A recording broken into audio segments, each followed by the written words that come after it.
Alright guys, gals, and everything in between, I'm here today to talk to you about the latest episode of Doctor Who known as Thin Ice. Thin Ice is the episode, I believe it's written by the writer who did the Clara's first death episode, Face the Raven, which was a spectacular episode, one of the best of the last season. This one, Thin Ice, the Doctor goes back in time by accident to the Thames on the, there's like a festival on the ice. And Bill and the Doctor are going out there, but not as all as what it may seem, because the TARDIS in this one chose for them to go there. And they notice that there's lights on the ice. And so we get some spectacularly creepy imagery, and we get the best episode of the season so far. This episode, Thin Ice, is spectacular. This is one of those ones I think that people will remember. I'm a sucker for this kind of Doctor Who episode because it reminds me of what I call the swashbuckling adventurer episodes. You get this sense of adventure. It reminds me of Gridlock, actually, in that sense, that it's like the adventurer. And actually, that's a term I've been using with a lot of my friends with certain Doctor Who stuff, where it's like, yeah, that's a swashbuckling adventurer episode. And so that's what it felt like, and those ones to me are the best. So this one really did well. The visuals of just being in 1814 is just incredible. You get this nice fog and snow, and the monster is sufficiently creepy. So with the lights, it turns out that sound draws them to the ice and they bring you down. And that is absolutely great. I loved the cleverness of that and utilizing that to their advantage. We also got some really great, compelling dialogue between Bill and the Doctor. Bill and the Doctor have been sort of, kind of on the same brain chemistry, like it's a match made in heaven this entire time. Now we see that that's not always the case, where Bill and the Doctor are at odds in this one a bit. They're fighting.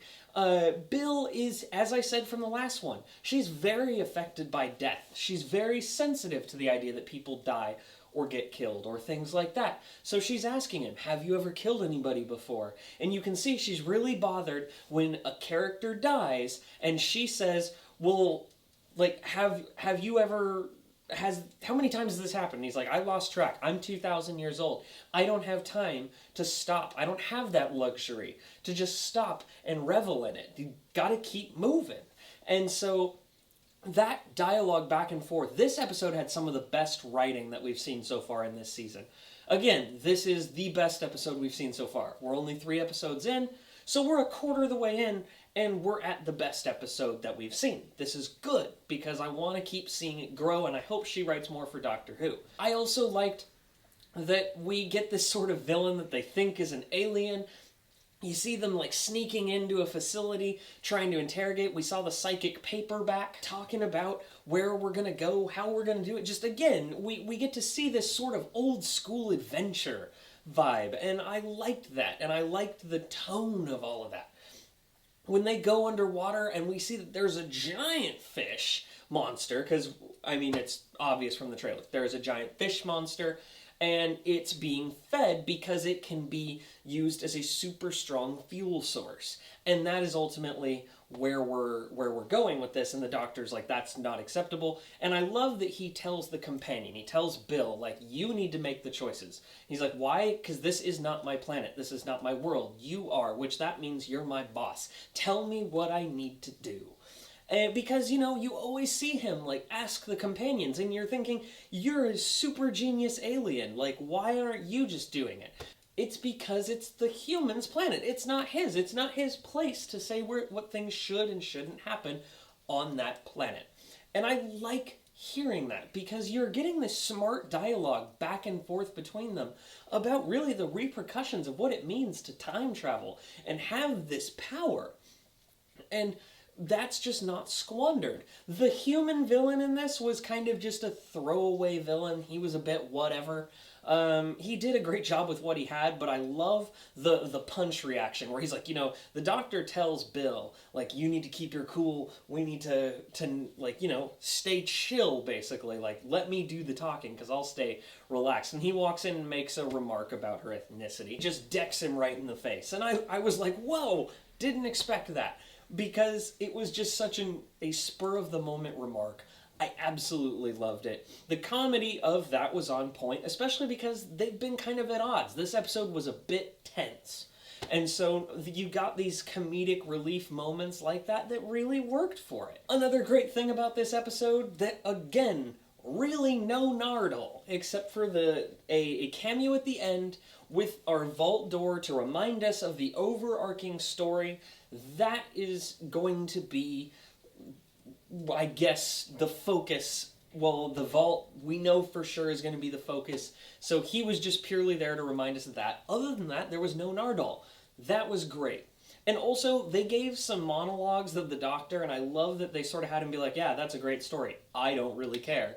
And he locks him up. Because the doctor is notorious for giving these great speeches, and it changes people's minds and everything, because that's how he works.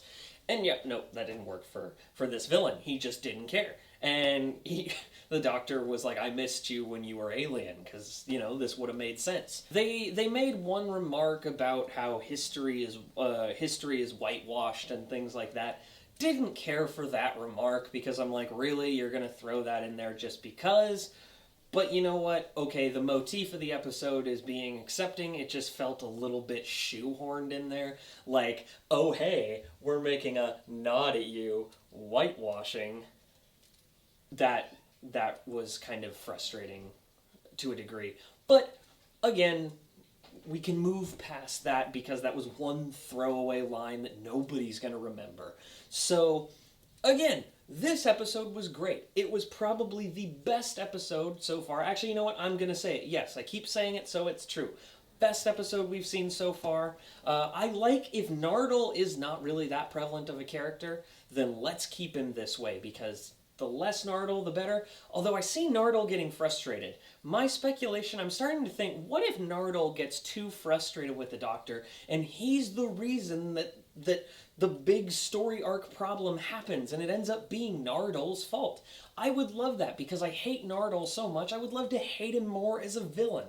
So, what do you guys think? Do you want to see that? Don't forget to like and subscribe. Got plenty more videos coming to you. Love you guys.